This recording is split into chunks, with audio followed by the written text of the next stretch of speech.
अरे नहीं, आदरणीय सभापति महोदय, मैं आपका बहुत धन्यवाद देना चाहता हूं कि बहुत ही महत्वपूर्ण और देश के लिए और बड़ी आबादी के लिए भारतीय जनता पार्टी की सरकार में एक और बिल आया है, क्योंकि मेरे से पूर्व में जो हमारे साथी बोले हैं वो माननीय सदस्य हमारे साथ नहीं, लेकिन मैं उनके बहुत सारी बातों से सहमत हूं। और अध्यक्ष महोदय, मैं देख रहा हूं जो एक्स कांग्रेस वाले हैं वो ज्यादा बोल रहे हैं।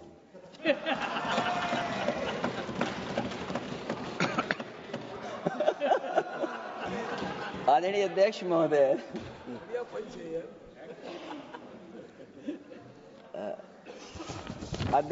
जो आज बिल पेश हुआ है,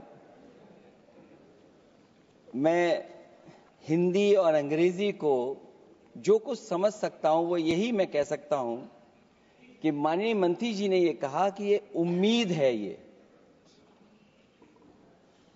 ये उम्मीद कैसे बना है, अंग्रेजी में भी मुझे समझ में नहीं आ रहा कि उम्मीद है, ये हिंदी में भी समझ में नहीं आ रहा कि ये उम्मीद है। यूनिफाइड वक्फ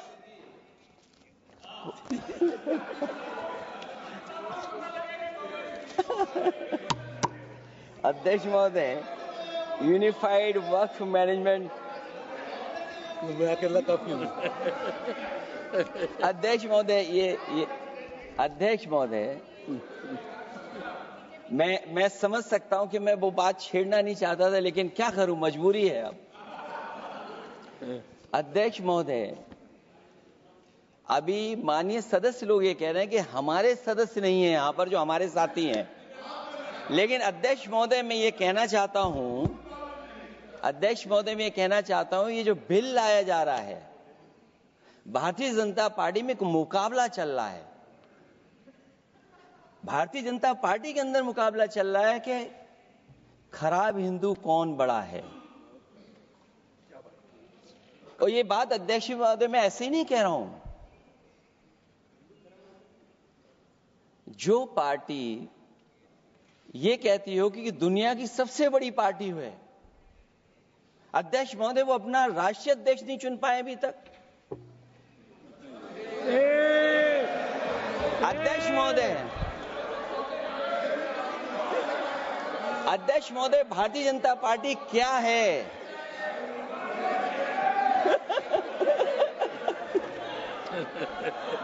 जी, मैं अखिलेश जी ने बहुत हंसते हंसते कहा है, इसको हंसते हंसते जवाब देना। इस सामने जितनी पार्टियां हैं उनका राष्ट्रीय अध्यक्ष उन 5 लोगों को ही चुनना है परिवार के।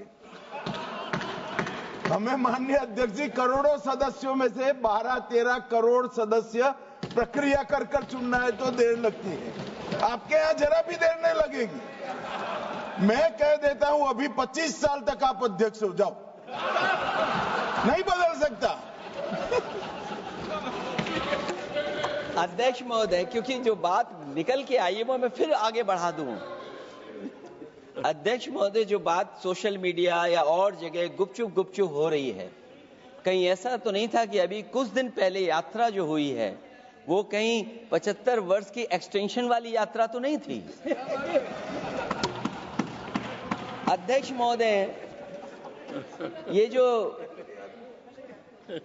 इस बार जो वक्फ बिल आया है, नाकामी का पर्दा इस बार है वक्फ बिल। और नाकामी कोई एक आध नहीं है, मैं कई नाकामियां बता सकता हूं। अभी मैं माननीय सदस्यों को सुन रहा था, वो पुराने कई बिल उनके बारे में चर्चा कर रहे थे कि कितने प्रोग्रेसिव बिल लेकर के आए हैं। मुझे याद है मैं उत्तर प्रदेश में उस समय था और मुझे लगा कि शायद इनकी वो बात ठीक होगी। एक ये बहुत तैयारी के साथ फैसला लेकर के आए थे और फैसला ये लिया था आधी रात के आज के बाद नोट नहीं चलेंगे, नोट बंद हो जाएंगे। अध्यक्ष महोदय, उस नोटबंदी नाकामी के बारे में भी तो चर्चा हो जाए कि अभी भी न जाने कितनी जगह पर कितना रुपया निकला जा रहा है। कितना निकल करके आ रहा है। केवल नाकामी नोटबंदी की नहीं, नाकामी बेरोजगारी की भी है, नाकामी महंगाई की भी है, नाकामी किसान की आय दोगुनी नहीं कर पाए वो भी इनकी नाकामी है। मुझे याद है एक माननीय मंत्री जी पूरे देश की नदियों के बारे में बीओडी बता रहे थे, लेकिन माननीय मंत्री जी ये भूल गए कि उनके शहर में, उनके क्षेत्र की जो नदी है उसकी बीओडी क्या है। गंगा क्या साफ हो गई, यमुना क्या साफ हो गई, स्मार्ट सिटी क्या बन गई, क्या गोद लिए हुए गांव इन्होंने गोद से उतार दिए, उनकी क्या दुर्दशा है। इसलिए मैं कहना चाहता हूं, ये नाकामी का पर्दा इस बार वक्फ बिल बना है। और सबसे बड़ी बात तो यह है कि जिसके लिए फैसला होना है उसकी बात को अहमियत न देना भी नाइंसाफी है। अध्यक्ष महोदय, नाकामी केवल यहां तक नहीं है। और भारतीय जनता पार्टी क्या है, मैं केवल एक पुरानी घटना याद करता हूं। एक बार फैजाबाद अयोध्या में एक कार्यक्रम था, उसमें बड़ी तैयारी की गई थी और तैयारी के साथ कलाकार मुंबई से बुलाए गए थे। हो सकता है वो सहमति दिल्ली से ना रही हो, केवल लखनऊ की सहमति से हो रहा हो कार्यक्रम। और जब कार्यक्रम की पूरी तैयारी हो गई, भगवान श्री राम बनकर के कोई आ गया, लक्ष्मण बनकर के कोई आ गया, मां सीता भी बनकर के कोई आ गया, हनुमान जी, और भगवान हनुमान भी बनकर के कोई आ गया। लेकिन जब लखनऊ से वो हेलीकॉप्टर उड़ा और अयोध्या पहुंचा तो सब लोग थे, लेकिन उसमें हनुमान नहीं थे। अध्यक्ष महोदय, मैं भारतीय जनता पार्टी के लोगों से कहूंगा कि जानकारी करिए कि आखिरकार भगवान श्री राम थे, लक्ष्मण थे, सीता थी, लेकिन हनुमान क्यों नहीं थे? हनुमान इसलिए नहीं थे, शायद उनकी जात या धर्म कुछ और था। अध्यक्ष महोदय, ये देश मिली जुली संस्कृति से चला है। कुछ हमने सीखा, कुछ उन्होंने सिखाया। और जो लोग ये कहते हैं कि हम सबको बराबरी का हक देते हैं, अभी कुछ दिन पहले ईद निकली है। अध्यक्ष महोदय, वो परंपरा रही है, न केवल मैं जाता हूं बल्कि कोई दल का नेता ऐसा नहीं न जाता हो उस कार्यक्रम में शामिल होने। भारतीय जनता पार्टी के जो मुख्यमंत्री, उप मुख्यमंत्री, वो भी जाते हैं, उप मुख्यमंत्री, सभी धर्मों के नेता आते हैं। लेकिन पता नहीं इस बार क्या साजिश थी, षड्यंत्र था कि वहां पर कुछ पाबंदी लगी हुई थी। अगर किसी कारण पाबंदी लगी हुई थी तो बात समझ में आती है, लेकिन जब जानकारी हुई है, किसी को नहीं पता था कि पाबंदी क्यों लगी है कि आप नहीं जा सकते वहां पर कार्यक्रम में शामिल होने। क्या यही भारत है, यही संविधान हमें रास्ता दिखाता है? अध्यक्ष महोदय, मंत्री जी बताएं हमें, वो खुद भी माइनॉरिटी हैं, भगवान बुद्ध के रास्ते पे चलते हैं। भगवान बुद्ध का रास्ता दूसरा है। हम आपको अपना मानते हैं तब भी जब आप हमारे बहुत सारे ग्रंथों को नहीं मानते, तब भी हम आपको अपना मानते हैं। आप हमारे पुराणों को नहीं मानते हैं, आप हमारे उपनिषदों को नहीं मानते हैं, लेकिन सोचिए, हम हिंदू वो लोग हैं जो आपको स्वीकार करते हैं और गले लगा करके चलते हैं। अब मैं दूसरे धर्म पे नहीं जाऊंगा, कोई नाराज हो सकता है। मैं दूसरे धर्म के बारे में नहीं जा सकता, मैं केवल यही बताता हूं। और मैं उत्तर प्रदेश में, अध्यक्ष जी, जहां से आता हूं, मैं अपमान नहीं कर रहा हूं, मैं सच बोल रहा हूं। और ये बिहार के चुनाव में जो आप कह रहे हैं कि महिलाओं को 2 मेंबर बना दिया, इस बार मैं भी देखूंगा आगे भारतीय जनता पार्टी कितनी महिला लोगों को टिकट देंगे वहां पर।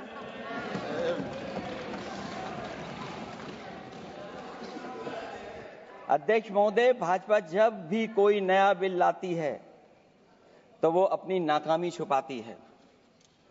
भाजपा वाले मुसलमान भाइयों की वक्फ की जमीन चिन्हित करने की बात कर रहे हैं, जिससे महाकुंभ में जो हिंदू मारे गए हैं या खो गए हैं उनको चिन्हित करने की बात पर पर्दा पड़ जाए।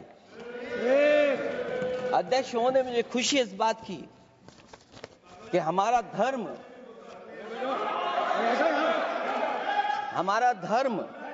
अध्यक्ष महोदय नहीं कुछ कहना चाहते हैं नहीं प्लीज, तुमको अलाउ नहीं किया। अध्यक्ष महोदय, कुंभ में आस्था सबकी है, कोई ऐसा नहीं जिसकी आस्था ना हो। और कुंभ कोई पहली बार नहीं हो रहा था। ये भारतीय जनता पार्टी के लोगों ने ऐसा प्रचार किया कि 144 वर्षों के बाद पहली बार महाकुंभ होने जा रहा है और लोग निकल पड़े। सरकार ने कहा कि हमारी तैयारी 100 करोड़ की है। आप कहते टेक्नोलॉजी का हम इस्तेमाल करेंगे, जमीनों को हम मैपिंग कर करके डेटा एंड रिकॉर्ड ठीक करेंगे। अध्यक्ष महोदय, ये बताएं कि वो 30 लोग कौन थे, उनके नाम क्या थे जिनकी जान चली गई। न केवल जान जाने वालों की, बल्कि अध्यक्ष महोदय ये सरकार बताए कि जो लगभग 1000 हिंदू खो गए हैं, जो अभी तक नहीं मिले, जो अभी तक नहीं खोज पाए हैं, वो 1000 हिंदू की सूची कहां है? और फिर धर्म कारोबार की बात है, जो ये लोग अध्यक्ष महोदय, मैं कार सेवक वाली बात इसलिए नहीं छेड़ना चाहता हूं। अध्यक्ष महोदय, ये शायद माननीय सदस्य जानते नहीं कुछ सच्चाई नहीं जानते। अध्यक्ष महोदय, ये संविधान की वजह से, संविधान को बचाने के लिए, हिंदू एकता को बचाने के लिए कुछ फैसले लिए गए, लेकिन एफआईआर हम लोगों पे नहीं लिखी गई थी। एफआईआर उन पे लिखी गई थी जो बेचारे तैयार हो गए थे सुबह, लेकिन पता नहीं कहां से फोन आया था, कहा था कि अब तैयार तो हो गए हो, लेकिन आप शिलान्यास में नहीं आ सकते। बहुत सही। इसलिए बात को इधर से उधर नहीं में ले जाना चाहता। अखिलेश जी, जरा वक्त पे भी आ जाओ। अच्छा, वक्त पे आ रहा हूं। नहीं, वक्त पे अध्यक्ष इसलिए आ रहा हूं क्योंकि वक्त समझने के लिए भारतीय जनता पार्टी की सोच क्या है। और ये अध्यक्ष महोदय जब ये कह रहे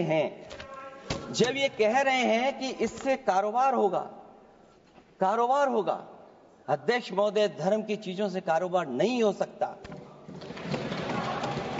हमारे उत्तर प्रदेश के मुख्यमंत्री जी ने भी कहा कि कारोबार होगा। वो 30 की गिनती में उलझे हुए हैं, जैसे 30 मार खाए वो। उनसे पूछा कि जान कितनी गई, वो 30। उनसे पूछा कि कारोबार कितने का होगा, 30 गुणा 10,000 करोड़। सोचिए, कुंभ हमारा क्या कारोबार की जगह है? और फिर उसका कौन नापेगा, कैसे नालाएगा? और फिर हमारे माननीय मंत्री जी कह रहे हैं कि जमीन, चाहे वो रेलवे की हो, चाहे वो डिफेंस की हो, वो भारत की जमीन है। मैं भी स्वीकार करता हूं कि रेलवे की जमीन भी भारत की है, डिफेंस की भी जमीन भारत की है। क्या डिफेंस की जमीन नहीं बेची जा रही मंत्री जी?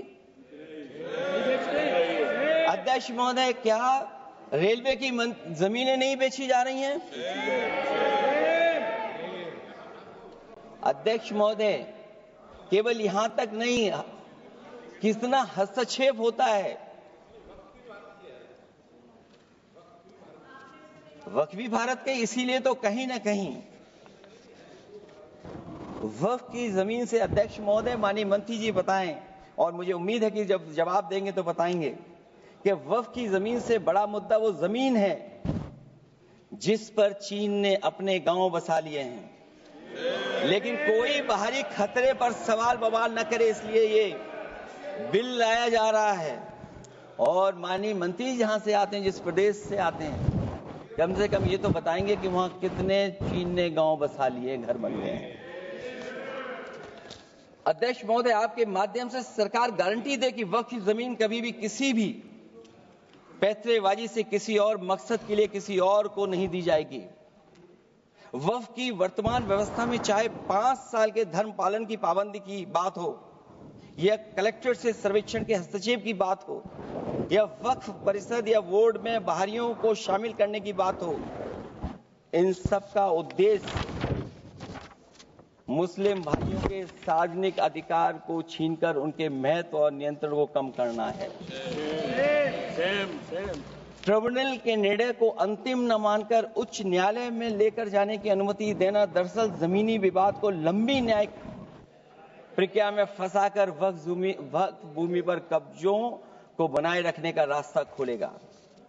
सबसे बड़ी बात यह कि वक्फ बिल के पीछे की न तो नीति सही है न नीयत, ये देश के करोड़ों लोगों से उनके घर दुकान छीनने की भी साजिश है। भाजपा एक अलोकतांत्रिक पार्टी है, वो असहमति को अपनी शक्ति मानती है। जब देश के अधिकांश राजनीतिक दल वक्फ बिल के खिलाफ हैं, तो उसे लाने की जरूरत क्या है जो जिद क्यों कर रहे हैं सरकार। वक्फ बिल का लाना भाजपा की सियासी हट है। वक्फ बिल भाजपा की सांप्रदायिक राजनीति का नया रूप है। वो तो आपको काटेगा, और इसलिए काटेगा कि अध्यक्ष महोदय बाहर ये लिखते हैं सत्यमेव जयते, बाहर है लिखते सत्यमेव जयते, भाजपाई अंदर असत्य बात कहते। भाजपा वक्फ बिल लाकर अपने उन समर्थकों का तुष्टीकरण करना चाहती है जो भाजपा की आर्थिक नीति, महंगाई, बेरोजगारी, बेकारी और चौपट अर्थव्यवस्था से उसे छटक गए हैं। क्योंकि अध्यक्ष महोदय, जब से वोट में गिरावट आई है और खासकर उत्तर प्रदेश में भी, तब से भारतीय जनता पार्टी की कोशिश है कि अपना वोट कैसे संभाला जाए। ये वोट को संभालने के लिए बिल लाया गया है। भाजपा का लक्ष्य वक्फ की जमीनों पर है। इन जमीनों का नियंत्रण अपने हाथ में लेकर इन जमीनों को पिछले दरवाजे से अपने लोगों के हाथों में दे देना चाहती है। भाजपा चाहती है कि वक्फ बिल लाने से मुस्लिम समुदाय को लगे कि उन पर हक को मारा जा रहा है, वो उद्वेलित हों और भाजपा को ध्रुवीकरण की राजनीति करने का मौका मिल सके। क्योंकि अध्यक्ष महोदय, भाजपा का लक्ष्य यह है कि ध्रुवीकरण हो, क्योंकि वो जानते हैं कि ध्रुवीकरण जितना होगा उससे वो लाभ उठाने में आगे रहेंगे। तो ये वक्फ बिल जो लाया जा रहा है, वो अपनी वोट बैंक को संभालने के लिए और समाज को बांट करके ध्रुवीकरण करके राजनीतिक लाभ लेने के लिए लाया जा रहा है। और अगर इसके लिए नहीं लाया होता तो पहले से जो जितने फैसले लिए सरकार ने, क्या उससे देश और प्रदेश में कोई बड़ा बदलाव आ गया है? अगर स्मार्ट सिटी का बात करें तो कितनी स्मार्ट सिटी बन गई है आपकी? आपके नोटबंदी की वजह से न जाने कितना रुपया कहां निकल रहा है। और डर तो ये लगता है कहीं भाजपा वाले दूसरों के पैसा रख करके न पकड़वा दें। वक्फ बिल के आने से पूरी दुनिया में एक गलत संदेश भी जाएगा। इससे देश की सेकुलर इमेज को बहुत धक्का लगेगा। वक्फ बिल भाजपा की नफरत की राजनीति का एक और अध्याय है। मैं अंत में कहना चाहता हूं कि अभी तो आपने साथी संभाल लिए हैं, एक साथी तो मुझे दिखाई नहीं दे रहा है। और हमारे जिनका हमने सम्मान किया, हमें कहां ले गए आप? और हमें यहां छोड़ गए आप, हमें छोड़ गए। हमें देखिए सभापति महोदय देखिए राजनीति क्या है। हमने आपका हाथ पकड़ा और हम यहां आ गए, और आप हमारा हाथ छुड़ा करके वहां चले गए। इसलिए देखिए कब हमारा इनका हाथ मिल जाए। और मैं अध्यक्ष सभापति महोदय ये कहना चाहता हूं कि वक्फ बिल भाजपा के लिए वाटरलू साबित होगा, क्योंकि ऊपर से तो हाँ हाँ कह रहे हैं, लेकिन अंदर ही अंदर बहुत सारे साथी सहमत नहीं है। मैं अंत में इतना ही कहना चाहता हूं कि ये वक्फ बिल जो लेकर के आए, कोई उम्मीद लेकर के नहीं आ रहा है। ये सोची समझी रणनीति का हिस्सा है, क्योंकि इनका जो वोट बिखर गया है, ये मुस्लिम में भी बंटवारा चाहते हैं। मुस्लिम इस्लाम धर्म में कहीं बंटवारा नजर नहीं आता है, लेकिन इनकी कोशिश है कि इस बिल के माध्यम से हम मुस्लिम भाईचारा में भी बंटवारा करते हैं। बंटवारा तो पीडीए करेगा। अभी देखिएगा सभापति महोदया, हमारे एक सदस्य कह रहे थे कि चुनाव बहुत अच्छा होता है, इनसे बेहतर किसने चुनाव देखा होगा? चलिए धन्यवाद। वोट ही नहीं डालने दिया। चलिए सभापति महोदया, मैं धन्यवाद देता हूं। मैं और अपने दल और साथियों के साथ कहता हूं कि समाजवादी पार्टी बिल का विरोध करती है, वोट पड़ेगा तो हम इसके खिलाफ वोट डालने जा रहे हैं।